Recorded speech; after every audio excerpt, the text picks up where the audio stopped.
இயேசு கிறிஸ்து பிறந்தது ஏதோ ஒரு கட்டுக்கதையோ ஏதோ ஒரு மத சம்பந்தமான நம்பிக்கையோ அல்ல. இயேசு கிறிஸ்து பிறந்தது சரித்திரத்தில் பதிவு செய்யப்பட்ட ஒரு உண்மை நிகழ்ச்சி. இதே போல் ஒரு நாள் ஒரு இரவில் ஒரு கணவனும் மனைவியும் ஒரு சிறு கிராமத்திலே அவர்கள் தேடி அலைகிறார்கள். என்ன தேடி அலைகிறார் என்று பார்த்தால், அந்த மனைவிக்கு சற்று நேரத்தில் குழந்தை பிறக்கப் போகிறது. அந்த ஊரெல்லாம் தேடுகிறார்கள். அவர்கள் தங்குவதற்கு, அந்த குழந்தை பெற்றெடுப்பதற்கு எங்கேயுமே இடம் கிடைக்கவில்லை.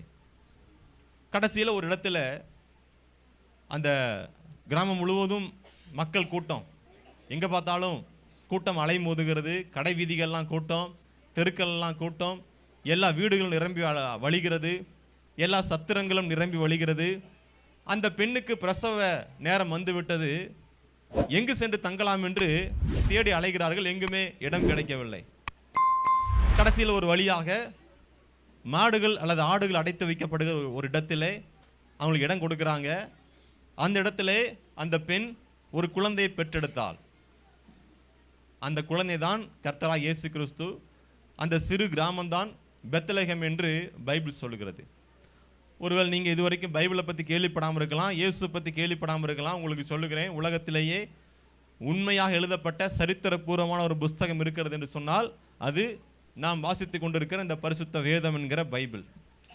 ஒரு நீங்கள் எந்த பிரிவை சேர்ந்தவங்களாக இருக்கலாம், இன்றைக்கி உங்களுக்கு இயேசுவின் நாமத்தினாலே இந்த நல்ல தருணத்திலே இயேசு பற்றி நான் சொல்லுகிறேன். தயவு சேர்ந்து கூர்ந்து கவனிங்க, திறந்த மனதோடு கவனிங்க. இயேசு கிறிஸ்து பூமியில் வந்து பிறந்தார். நான் பார்த்தோம், அந்த பெண் இயேசு கிறிஸ்துவை குழந்தையாக பெற்றெடுத்தார்கள். எங்கேயும் வீடுகள் இடம் கிடைக்கவில்லை. ஒரு மாட்டுத் தொழுவத்தில் உள்ள ஒரு முன்னணி இடத்திலே அந்த குழந்தை பெற்றெடுத்தார்கள். அவர் தான் கர்த்தராகிய இயேசு கிறிஸ்து. அந்த இயேசு கிறிஸ்து யார் என்று பார்த்தால், அவர் வானத்தையும் பூமியும் படைத்த ஆண்டவர், சர்வ வல்லமையுள்ள தேவன். அவருக்கு ஈடு இணை யாரும் கிடையாது.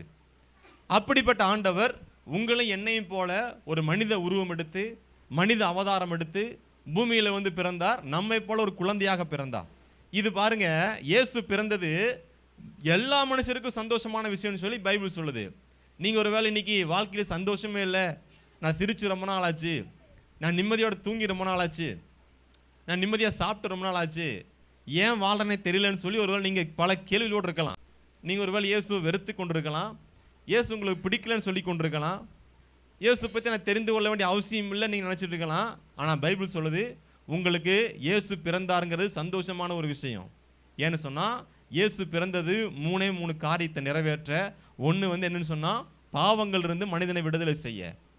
மனுஷனுக்கு ஏன் நிம்மதி இல்லைன்னு தெரியுங்களா உங்களுக்கு? மனுஷனுக்கு ஏன் சமாதானம் இல்லை தெரியுமா உங்களுக்கு?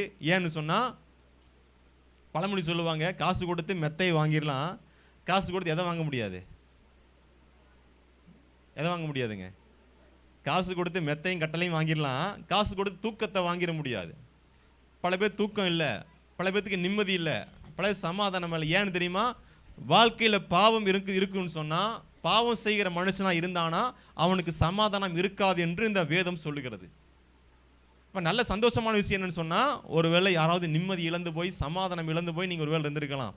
வாழ்க்கையில் பல தவறுகளை செய்து ஒரு தடுமாறி கொண்டிருக்கலாம்.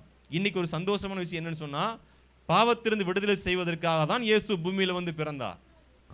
அதனால சொல்கிறேன், பாவத்திலிருந்து விடுதலை செய்வதனால தான் சொல்கிறேன், இயேசு பிறந்தது உங்களுக்கு சந்தோஷமான செய்தி. அவரை மாதிரி மன்னிக்க யாராலும் முடியாது, அவரை மாதிரி உங்களை நேசிக்க யாராலும் முடியாது. அது மட்டுமல்ல, வியாதிகளிலிருந்து பலவீனங்களிலிருந்து இயேசுவால் விடுதலை செய்ய முடியும். அவர் பூமியில் வாழ்ந்தபோது பல குஷ்டரோகிகளை சுகமாக்கினார்.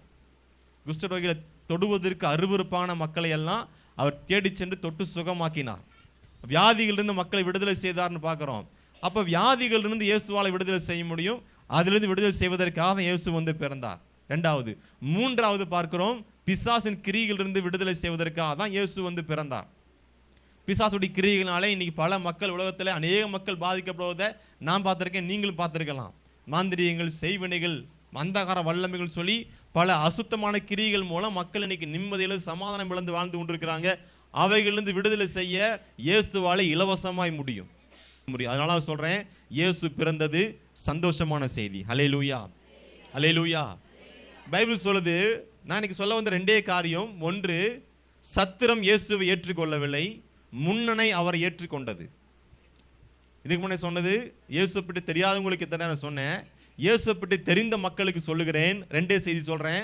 ஒன்று, சத்திரம் இயேசுவை ஏற்றுக்கொள்ளவில்லை, முன்னணை இயேசுவை ஏற்றுக்கொண்டது. சத்திரத்தில் இடம் இல்லை. ஏன்னு சொன்னா சத்திரம் முழுவதும் வசதியான மக்களால் நிரம்பி இருந்தது, பணம் படைத்த மக்களால் நிரம்பி இருந்தது, உறவினர்களால் நிரம்பி இருந்தது. ஆனால் உலக ரட்சகர் இயேசுவுக்கு அங்கே இடம் இல்லை. சத்திரம் யாரு தெரியுமா? அந்த சத்திரம் எதை குறிக்கிறது? இன்னைக்கு மனுஷங்களுக்கு, கிறிஸ்தவர்களுக்கு, விசுவாசிகளுக்கு பணத்தை நேசிக்கிற இருதயம் இருக்குது, உலக மக்களை நேசிக்கிற இருதயம் இருக்குது, பல உலக வேலைகளுக்கு இடம் கொடுக்கிற நேரம் இருக்குது. இயேசுவுக்கு நேரம் கொடுக்க நேரம் இல்லைன்னு சொன்னா நாம் தான் அந்த சத்திரம். சத்திரத்தில் இயேசு பிறந்திருக்க வேண்டியது, அந்த பாக்கியம் சத்திரத்துக்கு கிடைக்கல. ஏன்னா இயேசுக்கு இடம் இல்லைன்னு சொல்லிட்டாங்க. அப்போ நீங்களோட இன்னைக்கு கிறிஸ்தவங்களா இருக்கலாம், வாரமான சபைக்கு செல்றவங்களா இருக்கலாம், இயேசுக்கு உங்களுக்கும் உள்ள உறவு எப்படி இருக்கிறது முக்கியம். ஆனால் முன்னணை அவரை ஏற்றுக்கொண்டது. முன்னணை என்று சொன்னால் என்ன தெரியுங்களா? பல பேர் படிச்சிருக்கலாம் நீங்க. முன்னணை என்று சொன்னால் மாடுகளுக்கு உணவு போடுவதற்கு, அதாவது வைக்கோல், புல் போன்ற பொருட்களை போட்டு வைப்பதற்கு செய்து வைக்கிற ஒரு தொட்டி தான் முன்னணை. ஒரு சின்ன தொட்டி மாதிரி சிமெண்ட்லேயோ அல்லது கல்லையோ உருவாக்கி இருப்பாங்க. அந்த தொட்டியில தான் வைக்கோலையும் புல்லையும் போட்டு வைப்பாங்க. மாடுகளை சாப்பிடும். இயேசுவுக்கு எங்கேயும் இடம் இல்லாதனால இயேசுவின் தாயாகி மரியாள் இயேசுவை பெற்றெடுத்து, பைபிள் சொல்லுது, துணிகளை சுற்றி இயேசுவை பெற்றெடுத்து முன்னணையில கிடத்தினாள். அப்ப இயேசுக்கு இடம் கொடுத்தது எது என்று பார்த்தால் அந்த முன்னணை இயேசுக்கு இடம் கொடுத்தது. முன்னணை ஆடுகளுக்கு வைக்கோல் வைக்கிற இடம் இயேசுக்கு இடம் கொடுத்தது. அல்லேலூயா, சத்தமோசம் அல்லேலூயா. யோசித்து பாருங்க, இயேசு அரண்மனையில் பிறக்கல, மாளிகையில் பிறக்கல, மாடுகளுக்கு உணவு கொடுக்கிற அந்த முன்னணையில மாட்டு தொழுவத்தில் தான் பிறந்தார்னு பைபிள் சொல்லுது. நான் யோசித்தேன், இயேசு பணக்கார கடவுளா பிறந்திருப்பார்னு சொன்னால் ஏழைகள் நமக்கு நம்பிக்கை இல்லாமல் போயிருக்கும். நல்ல வேளை அவர் ஏழையா பிறந்தார். கையை தட்டி கர்த்தரை ஸ்தோத்திரிக்கலாம். அது மட்டும் இல்லை, மேய்ப்பர்கள் எல்லாம் வெளியில ஆடுகளை காத்து கொண்டிருக்கிறாங்க. அந்த மேய்ப்பர் இடத்துல போய் தேவதூதன் சொல்றாரு, உங்களுக்கு சந்தோஷத்தை உண்டாக்குற செய்தியை சொல்றேன், உங்களுக்காக தாவீதின் ஊரிலே இரட்சகர் பிறந்திருக்கிறாரு. என்ன அடையாளம் சொன்னா, குழந்தையை துணிகளை சுற்றி இருக்க காண்பீர்கள், அந்த குழந்தையை முன்னணியில கிடத்தி இருப்பார்கள். மேய்ப்பர்கள்ட்ட ஏன் போய் தேவதூதன் சொன்னாருன்னு பார்த்தா, அந்த மேய்ப்பருடைய வேலை என்னன்னா, பெத்லகேம்ல நல்லா கவனிங்க, தேவாலயத்தில் பலி செலுத்துற ஆடுகளை பெத்லகேம்ல இருக்கிற மேய்ப்பர்கள் வளர்த்துவாங்களாமா. அது பழுது இல்லாமல் இருக்கணுங்கிறதுக்காக சில ஆட்டுக்குட்டிகளை துணிகளை சுற்றி கொண்டு போய் பாதுகாப்பாக இருக்கணுங்கிறதுக்காக அந்த மாடுகளுக்கு போட்டு வைக்கிற வைக்கோல் இருக்கிற தொட்டிகளில் பாதுகாப்பாக வைப்பாங்களாமா. இந்த மேய்ப்பர்கள் போய் பார்க்குறாங்க, அந்த குழந்தை இயேசுவை என்ன பண்ணி வச்சிருக்காங்க, துணிகளை சுற்றி அந்த முன்னணியிலே ஆட்டுக்குட்டி வைப்பது போல வைத்திருக்கிறாங்க. வைத்தபோது அந்த தூதருக்கு ஆச்சரியம், இத்தனை நாள் பலி செலுத்துவதற்கு ஆடுகளை உருவாக்கி வளர்த்தி கொண்டிருந்தோம், இனி பலி செலுத்துவதற்கு ஆடுகள் தேவையில்லை, பலியாவதற்காக இவர் வந்திருக்கிறாரு. நான் தவறு செய்து உண்மைதான், பாவம் செய்யாத ஆள் உலகத்தில் யாருமே இல்லை, தப்பு செய்யாத ஆள் உலகத்தில் யாருமே இல்லை. ஆனால் இயேசு எனக்காக பலியானார்னு சொன்னோம்னா, அவரை நம்பினோன்னு சொன்னா அவரை ஏற்றுக்கொண்ட முன்னணை நாம தான்.